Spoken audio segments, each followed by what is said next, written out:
Welcome back, everyone. We're diving into a story today, less about love and more about the dark side of the internet. You ready? Always. Okay, so Ashley Madison hack. Ring a bell. Oh, yeah, 2015. Big scandal. Huge. Millions of users, all looking for, well, Let's just say, not your typical dating site. This was a platform for people seeking affairs, extramarital adventures. yeah, life is short. Have an affair. Mm-hmm. That was their slogan. Not exactly keeping it low-key. No subtlety there. And they paid the price. Big time. Because then, bam, hackers. Imagine you're checking your messages, maybe hoping to, arrange a rendezvous, and instead you get this message from the hackers, threatening to expose everything. These weren't your typical ransom-demanding hackers either. This group, they called themselves the Impact Team. They wanted Ashley Madison shut down completely. Gone. They basically said, you're running a fraudulent, deceitful operation, and we're going to bring you down. And they did. When Ashley Madison didn't comply, boom, data dump. Names, addresses, all sorts of, shall we say, personal details splashed across the internet for the whole world to see. Talk about a nightmare. Reputations ruined, marriages imploding. Tragically, there were even suicides linked to this whole thing. A digital implosion with very real consequences. So how did a website for, well, discreet encounters become this target? I mean, this is a massive attack. To understand that, we need to rewind, right? Back to the beginning, Ashley Madison's origin story. Okay, so picture this. 2002. Darren Morgenstern, a sports lawyer, starts noticing something, a trend. A lot of married folks are using those regular dating websites, but not to find a soulmate, if you get my drift. To cheat. Exactly. And Morgenstern, he's a businessman. He sees an opportunity, and thus Ashley Madison is born, a dating site specifically for infidelity. Built on secrecy from day one. But Morgenstern, he kind of stayed behind the scenes, right? Yeah. The face of Ashley Madison, the guy who everyone associated with the brand, was the CEO, Noel Biderman. Ugh, Biderman, a master of controversy. This guy loved pushing buttons. He'd give these interviews defending infidelity. He even, get this, used his own wife in ads, saying she'd be devastated if he cheated. Wow. Talk about playing with fire. Right. In hindsight, knowing what we know now about Biderman, well, let's just say it's all very hypocritical. Yeah, we'll get to that. But first, the business model. How did Ashley Madison make money? It wasn't just subscriptions, right? They had the system pay as you play. Women could create profiles for free, but men, they had to buy credits to send messages. So each interaction, each attempt to connect costs them. Wait, so it was more expensive for men? Oh, absolutely. Ah. Designed that way. And it gets worse because a lot of those women the men were paying to chat with didn't even exist. What? You're kidding. Nope. The hack revealed that Ashley Madison was using tons of fake profiles, bots. They called them angels or engagers, designed to, well, keep the men engaged and spending. So you're telling me these guys were paying to chat with computer programs? Yep. Imagine that. You're already, doing something kind of taboo, and then you find out you're being duped by a bunch of bots. No wonder the hackers were so furious. They saw it as exploitation. Oh, absolutely. And it wasn't just the fake profiles they exposed. There was this full delete option, right? You could pay $19.99 to have your data, poof, gone forever. Like a magic eraser for your indiscretions. Exactly. Except the hack revealed the data was still there, hiding on Ashley Madison's servers. So they were profiting from the infidelity and then profiting again from the promise of erasing the evidence, Yeah. which was a lie. A double whammy of deceit. It's like they were playing both sides, and that dishonesty fueled the Impact Team's rage. They wanted to expose Ashley Madison's hypocrisy, not just to the users, but to everyone. Like digital vigilantes, Yeah. taking down a company they saw as morally bankrupt. But the big question remains, who were these hackers? Were they hacktivists?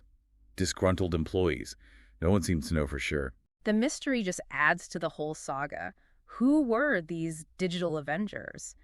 And as the data started to leak, the world held its breath, wondering who would be exposed next. I mean, wow, right. The fallout from this whole Ashley Madison thing, it was like a digital explosion. Yeah, for sure. It wasn't just about, cheating in affairs. It raised all these questions about like online privacy and trust, the trust we put in companies that have all our personal information. Right. Like Ashley Madison, they built their whole brand around being discreet.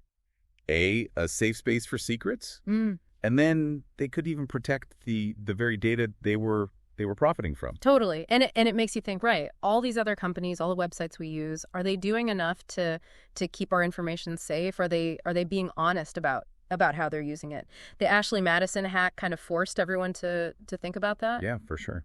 And it wasn't just individuals who were, paying attention. The government got involved too. The FTC, the Federal Trade Commission. Oh yeah, those are the folks who step in when companies make promises they don't keep. Right. So, like when a company says they'll delete your data, but they actually don't. Exactly. And in Ashley Madison's case, the FTC, they found him liable for failing to protect user data and for deceptive marketing practices, especially that full delete thing. Which, as we know, is a total sham. Right. And they hit him with a pretty hefty fine, too, $1.6 million. Ouch. That's gotta hurt. Yeah, I mean, for a company that was making millions, it might not have been that much, but still, it sent a message. You can't build a business on secrecy and then just fail to deliver on that promise. Totally. And it wasn't just the FTC. There were lawsuits too, right? Yeah. From users whose data got exposed. Oh yeah, class action lawsuits. Ashley Madison, they face so much scrutiny, so much damage to their reputation. It's kind of poetic, right? Mm-hmm.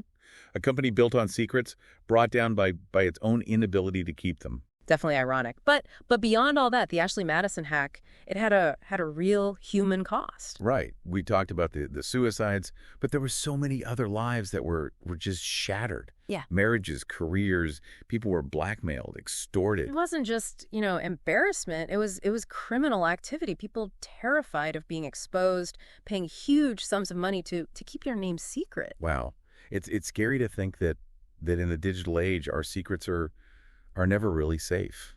And the consequences of a data breach can be so devastating. It really makes you think about the people who use a site like Ashley Madison. What drives them to seek out these secret connections? I mean, it's got to be more complicated than just saying everyone's, a cheater. There are lots of reasons why people have affairs. Yeah, totally. Unhappy relationships, boredom. Maybe they're just looking for validation. It's complicated.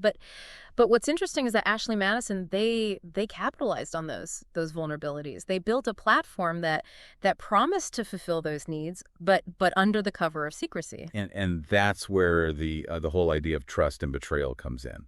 Not just between, partners, but between the company and its users. Exactly. Ashley Madison, they promised discretion, but they were deceiving their users with those fake profiles. They were profiting off the very anxieties and insecurities that drove people to their site. Right. But here's the really crazy part, the hack. It showed that a lot of the men who were, paying to interact with those angels and engagers, they knew they were bots. Yep, that's right. So why would someone do that? Why pay to chat with a computer program? Well, some experts think it was a form of escapism. These guys, they weren't necessarily looking for a real affair. They wanted a fantasy, a safe way to explore their desires without the messiness of a real relationship. That's an interesting take, but it still doesn't excuse Ashley Madison, right? They were still lying, exploiting people for money. Absolutely, and that's why what the Impact team did, even though it was extreme, it started this whole debate about ethics in the digital world. Like, were they justified in exposing Ashley Madison, even if it meant, hurting innocent people? Yeah, that's a tough one. I mean, on the one hand, they were exposing, a company that was being hypocritical, and they were raising awareness about online privacy. But on the other hand, they were releasing people's personal information. Oh, yeah. They were potentially ruining lives. That's a gray area. For sure. And it shows how complicated things are, in the digital world, where the lines between right and wrong, they're not always clear. So we've talked about the fallout, the ethics, the psychology, all of that. But there's still this big mystery, right? Who was the Impact team? Did they just, disappear after all this? It's kind of wild, right? They pulled off this incredibly complex hack, exposed all these people, and then poof, gone.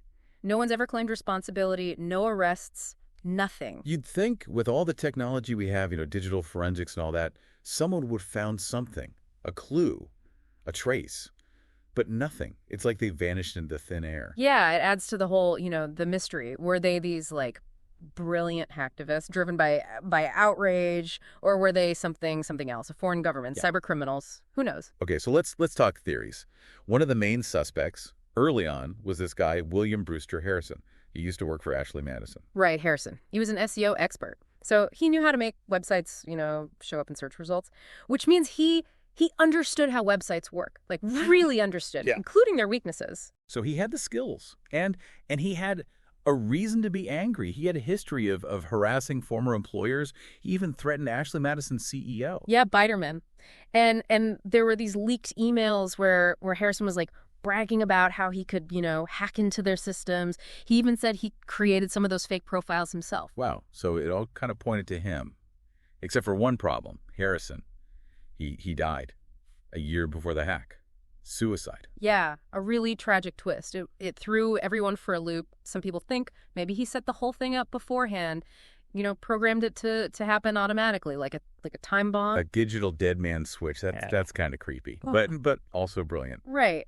But we also can't rule out that the Impact team, maybe they were completely separate. Maybe they learned about the vulnerabilities from Harrison's work, back when he was at Ashley Madison. So many possibilities, Yeah. and we still don't have any answers.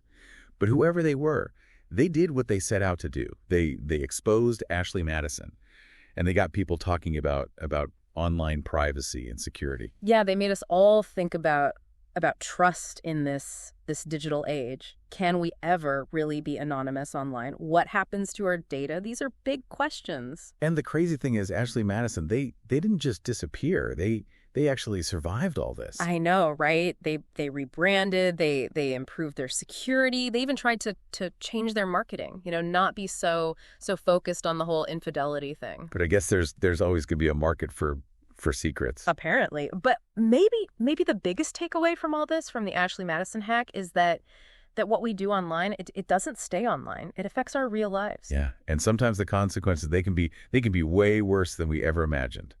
It's a cautionary tale. Definitely. But it's also a story about us, about what we want, what we hide, and about this digital world we live in. It's complicated. Well, on that note, I think we've reached the end of our deep dive. This Ashley Madison story, it's been fascinating and a little bit scary, to be honest. For sure. But as always, we encourage you to keep digging, research the Impact team, learn more about online privacy, and just think about your own digital life. Because in the end, this isn't just about a website or a hack. It's about all of us and this crazy digital world we live in. So thanks for joining us on this deep dive. And until next time, stay curious.